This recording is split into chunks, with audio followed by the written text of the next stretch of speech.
Son zamanlarda dadanmışam bu yeməyə. Bu dəfə prosta ucuz şeylə elədim. Adını siz deyin. Qaymaqla.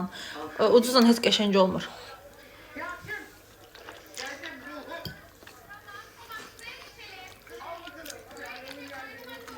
Keçən dəfə şeylə eləmişdim, bahalı qaymaqla, Millan qaymağı ilə. Onun dadı daha qəşəng idi. Görüntüsü də qəşəng idi, dadı da qəşəng idi. Hə, fikir versən?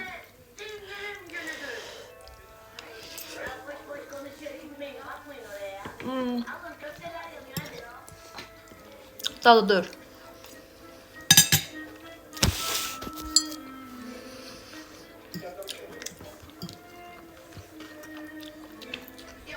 Salfetdən qəsməmişəm. Bundan sonra pişəndə ancaq yaxşı qaymaqla pişirmək lazımdır.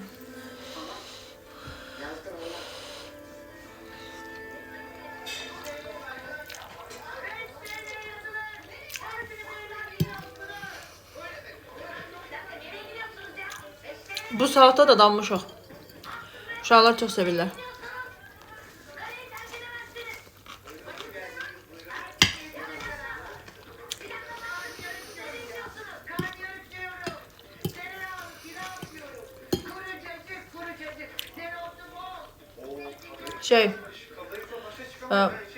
Maruldu, pomidordu, xiyardı. Bir də ora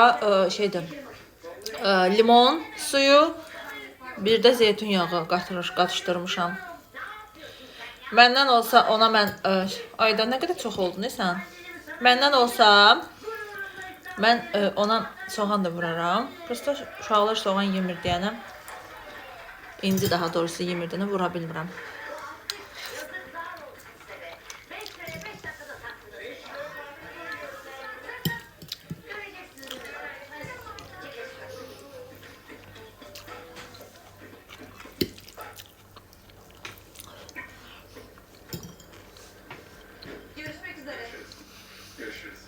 Buynuzlarıma baxın.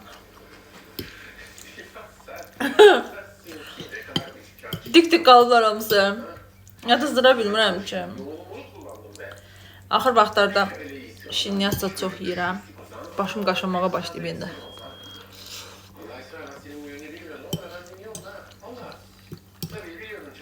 Necə əsəbləşirəm.